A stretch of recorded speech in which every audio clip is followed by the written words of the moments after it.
Bebas Curhat bersama Shani. Halo, ini dengan siapa? Dengan Anes atau dengan Tini? Halo? Anis. Anes, oke. Mbak Kenapa Anis ya. lama diangkat tadi? Diangkat cuman sinyalnya jauh. Oh, sinyalnya jauh, jadi harus lari-lari ke tempat sinyal. Iya dari Saudi ini. Oh, dari Rhapsody kamu telepon. Oke, itu jam berapa di Ya, sana? di sini baru jam 6:30. Jam 6:30. Oke. Welcome to the family, Anes. Jadi, kamu pengen cerita tentang apa? Ahlan wasahlan. Saya mau cerita soal hubungan saya RDL itu sama suami. Karena suami yang sekarang itu bukan suami dari anak-anak gitu. Suaminya baru. Oke, jadi kamu Saya kangen. berangkat ke sini baru menikah. Oke. Saya berangkat ke sini baru menikah 4 bulan gitu ya. Oke. Jadi, Terus bentar dulu. keinginan Sebentar dulu, biar kita paham. Kamu menikah sebelum berangkat ke Rhapsody, kamu sudah pernah punya suami, betul, dan anak-anak. ya, suami yang dulu sudah punya anak sama suami yang dulu. Saya cerai Oke. udah 5 tahun. Nah, setelah 5 tahun cerai sama suami yang dulu, punya suami lagi sama yang sekarang, baru menikah 4 bulan. Terus saya berangkat ke Saudi, udah setahun di sini, di Oke. Saudi. Oke. Yang jadi permasalahannya sekarang, karena saya lagi bikin rumah, yang menjadi permasalahannya itu mama saya itu pengennya, karena saya itu kan punya seorang suami gitu, yang pengen mama saya itu ditanggung jawab sama suami. Kenapa saya masih jadi tulang punggung keluarga, kata mama saya gitu kan. Kalau saya sih nggak apa-apa, karena itu cita-cita dulu kan, karena membela anak-anak, semua juga demi anak-anak. Karena ini kan suami baru, belum punya anak sama dia. Suami kamu yang baru sekarang posisinya di Indonesia, kamu sendiri kerja di Rhapsody untuk. Iya di Indonesia. Oke. Saya orang Sukabumi, suami saya orang Riau. Oke. Oke. Dan Terus silakan. selama di sini ya, selama di sini juga, selama saya di Saudi, saya selalu gitu ya, apa yang dia inginkan itu selalu saya turuti gitu, karena saya sayang sama dia. Meskipun beban saya gitu ya, harus mencukupi anak-anak, juga harus mengirimkan uang buat pembangunan itu rumah. Di sisi lain itu dia, suami saya juga, saya selalu kasih sama dia gitu kan, buat kebutuhan dia, karena dia selalu ngeluh kan di Indonesia lagi susah cari uang katanya, karena corona itu. Oke. Jadinya mama saya itu kayak gimana ya, kayak tahu gitu ya isi hati saya itu, meskipun saya gak pernah curhat sama mama itu, tapi mama itu kayak merasakan gitu ya isi hati saya itu kayak gimana gitu. Gak usah di gimana ya, gak usah dibilang gitu. Pernah mama saya curhat sama anak saya yang paling gede, nangis, katanya kenapa mama itu punya suami tapi hidupnya itu kayak menambah beban gitu ya. Oke. Jadi punya suami itu kayaknya kayak menambah beban gitu buat saya. Ini yang kamu rasa atau itu yang dirasain ibumu, yang disampaikan ibumu? Ya sama.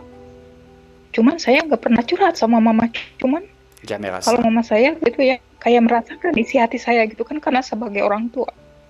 Karena saya udah gak punya bapak gitu kan, cuman Ya. mau punya mama doang. Kamu ada ngomong itu sama suamimu? Kamu ada bilang rasa keberatan itu? Enggak, saya nggak pernah bilang sama dia. Kenapa?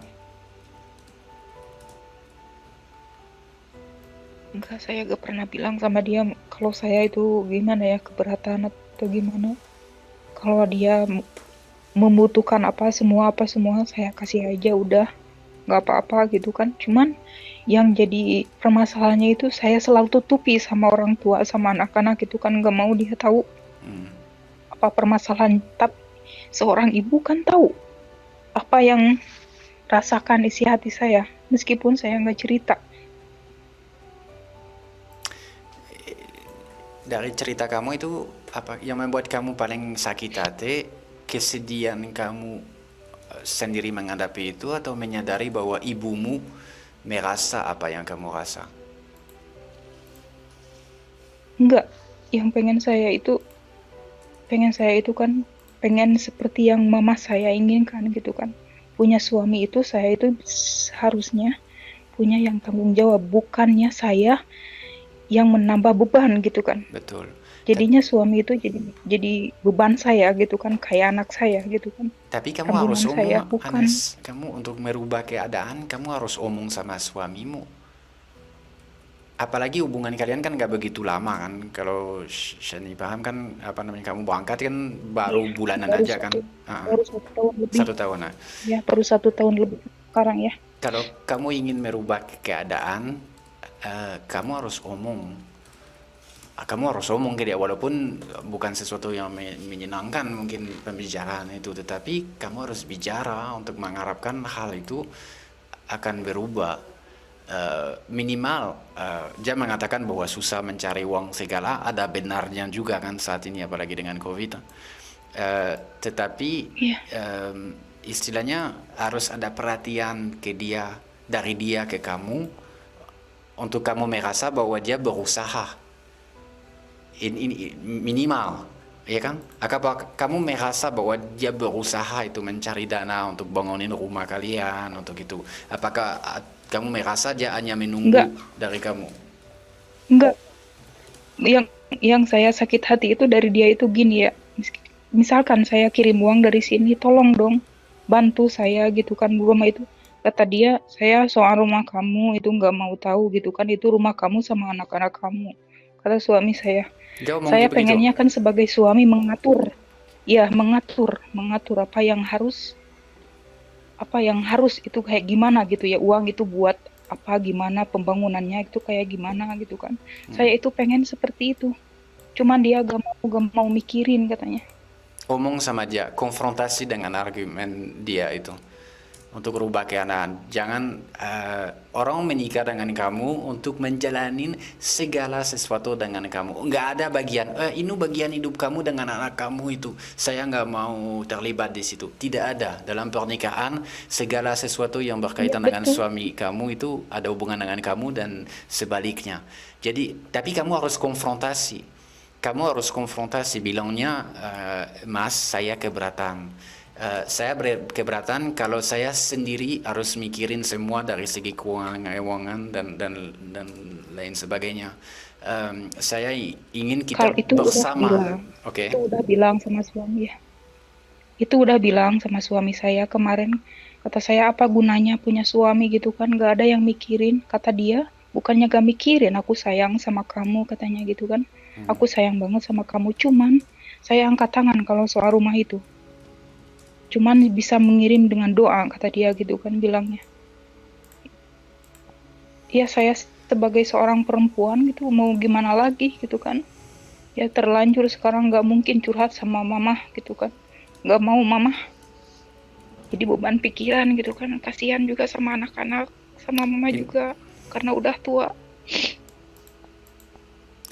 Ada orang nanya di Saya chat, kurangnya suami apa kamu sama memang sama suami? sekali tidak kerja? Saya kurang apa sama suami? Kamu tidak kurang Ya, apa-apa. Suami kamu sama sekali nggak kerja? katanya sekarang susah kerjaan gitu kan. Kemarin aja dia butuh uang kan saya kirim buat rumah, buat anak-anak dipotong, buat dia kebutuhan, buat keperluan dia. Saya nggak apa-apa, cuman saya yang pengen itu diperhatikan lah. Pembangunan rumah saya itu kayak gimana, gak mungkin saya cari uangnya, saya yang mikirkan harus beri apa, gak mungkin kan.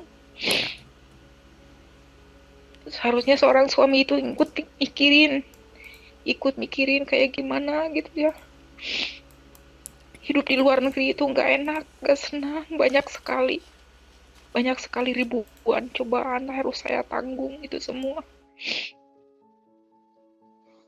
Saya agak ingin cerita sama ibu karena gak mau gitu kan dia. Gak mau lah mama saya juga ikut mikirin itu karena udah tua. Gak mau curhat sama mama, cuman Mungkin Mama rasakan apa yang saya rasakan.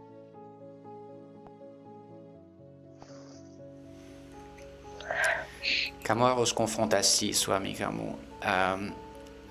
Ada orang yang di chat yang singkat kata yang bilang itu jangan sampai Anes itu menjadi mesin uang aja buat suaminya gitu. Jangan sampai kamu dianggap cuman tukang kirim uang. Kamu harus konfrontasi dia, dan kalau kamu ada keraguan, kalau merasa yang kamu rasa sekarang, kamu harus konfrontasi dia dan tidak kirim untuk keperluan dia segala itu sesuai yang dia mau selalu. Kamu sampai rencana kapan mau balik ke Indonesia itu rencananya? 1 tahun lagi insya Allah. Tahun baru 2022 saya pulang ke Indo. Karena saya rawat syarikah kan berangkatnya. Jadi masih lama ya? Ya masih lama banget. Kamu harus Kurang apa saya sama suami. Ya. Kamu nggak ada kurang. Jangan sampai kamu menyalahin diri kamu sendiri. Itu kalau kamu merasa bahwa suami kamu tidak bertanggung jawab, yang satu-satunya yang harus disalahin itu dia. Tetapi kalau kamu ingin keadaan berubah, kamu harus konfrontasi dia, kamu harus ngomong ke dia. Bilangnya saya keberatan. Saya keberatan, saya tidak pernah bilang tidak sama kamu kalau kamu butuh sesuatu. Saya butuh bantuan kamu untuk mengawasi pembangunan rumah saya. Bagaimana saya di Rhapsody, gimana bisa? Nggak mungkin kan? Dan kalau kamu tidak bisa percaya suami kamu, siapa lagi? Kamu harus konfrontasi dia dengan tegas. Kalau dia tetap keberatan, Shani sarankan walaupun dia suami kamu ya, kamu sangat hati-hati. Sangat hati-hati dan membatasi itu uang-uang yang kamu kirim untuk kebutuhan pribadi dia. Kalau dia keberatan pada saat kamu konfrontasi tegas, begini mas, saya keberatan ini. Saya merasa ini, ibu saya juga merasa hal itu. Saya ingin didukung, kita harus menghadapi bersama. Kalau kamu tidak bisa bantu saya untuk ke rumah saya, lihat reaksi dia. Kalau dia reaksi nggak bagus, walaupun dia suami kamu,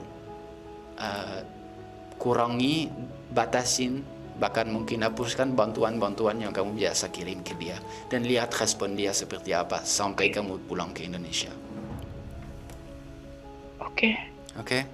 Dan Shani lempar juga ke teman-teman yang lain, masih ada beberapa menit, siapa tahu ada saran dari mereka. Tapi pada intinya kesan di chatnya itu teman-teman yang ikutan, mereka semua marah-marah sama suami kamu, dan kita bisa paham kenapa. Sabar Anes, segalanya bisa berubah kalau kita berjuang untuk perubahan itu sendiri.